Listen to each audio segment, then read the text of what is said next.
నెల్లూరు జిల్లా రాపూరు మద్దెలమడుగు సెంటర్లోని తెలుగు గంగ అతిథి గృహంలో వెంకటగిరి ఎమ్మెల్యే కురుగ్గొండ్ల రామకృష్ణ ఓ కార్యక్రమం నిర్వహించారు. రాపూరు, కలువాయి, సైదాపురం మండలాలకు చెందిన పలువురు లబ్ధిదారులకు ముఖ్యమంత్రి సహాయ నిధి కింద మంజూరైన 31,71,372 రూపాయల విలువైన చెక్కులను అందజేశారు. ఈ సందర్భంగా ఆయన మాట్లాడుతూ చంద్రబాబు నాయుడు సారథ్యంలోని కూటమి ప్రభుత్వం పేదల ప్రభుత్వమని కొనియాడారు. ఎన్ని ఆర్థిక ఇబ్బందులు ఉన్నా అనుభవజ్ఞుడైన ముఖ్యమంత్రి ఉండటం వల్లే పేదలకు మేలు జరుగుతోందన్నారు. జగన్ తన మీడియాలో ఎన్టీఆర్ ఆరోగ్యశ్రీ పనిచేయటం లేదని అబద్ధపు ప్రచారం చేస్తున్నారని విమర్శించారు. ఒకవేళ ఆరోగ్యశ్రీ వర్తించని క్లిష్ట పరిస్థితుల్లో ఉన్నవారికి సైతం ముఖ్యమంత్రి సహాయ నిధి ద్వారా అండగా ఉంటున్నాం అని ఆయన స్పష్టం చేశారు. సాక్షి టీవీ అడ్డం పెట్టుకొని ఆయన ప్రచారాలు చేసుకుంటూ ఇలాంటి కార్యక్రమాలంటూ ఏమీ లేవు.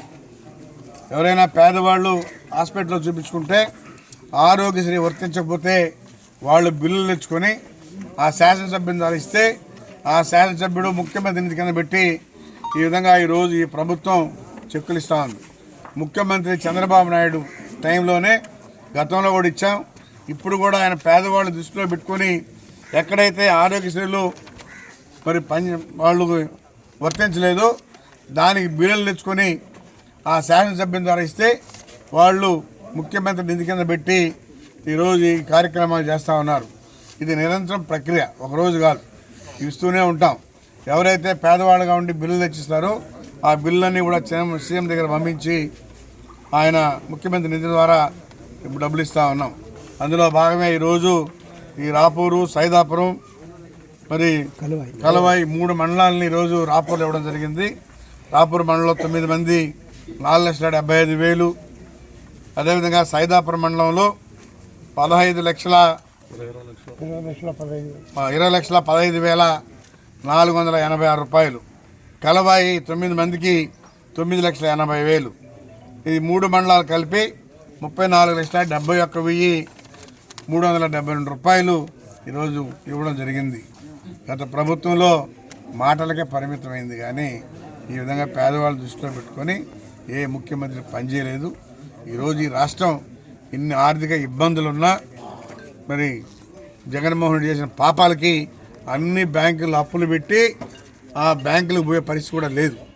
అయితే ఈరోజు చాకచక్యంగా మన ముఖ్యమంత్రి అనుభవజ్ఞుడు కాబట్టి కేంద్రాన్ని పట్టుకొని కేంద్రం ద్వారా నిధులు తెచ్చి ఈరోజు అన్ని కార్యక్రమాలు చేస్తూ ఉన్నాం. రాబోయే రోజుల్లో ఎక్కడా కూడా గుంటలు కూడా లేనటువంటి రోడ్లు అయిపోతూ ఉన్నాం. అన్ని కార్యక్రమాలు, ఒక పక్క సంక్షేమ పథకాలు, ఒక పక్క అభివృద్ధి కార్యక్రమాలు అన్నీ కూడా చేస్తున్నామని చెప్పని తెలియజేస్తూ ఉంటాం. వాటర్ దినోత్సవం శుభాకాంక్షలు తెలియజేస్తూ ఎవరికైతే 18 సంవత్సరాలు యువకులు, అదేవిధంగా యువకులు అందరూ కూడా నమోదు చేసుకొని రేపు రాబోయేటువంటి ఎలక్షన్లో ఏ పార్టీ అయితే అభివృద్ధి కార్యక్రమాలు ఈ దేశాన్ని ముందు తీసుకెళ్తుందో ఆ పార్టీకి అందరూ కూడా సహాయపడాలని చెప్పని కూడా తెలియజేస్తూ అందరూ కూడా వాళ్ళ ఓటుని నమోదు చేసుకొని రేపు ఓటు వినియోగించుకోవాలని చెప్పి తెలియజేస్తాం.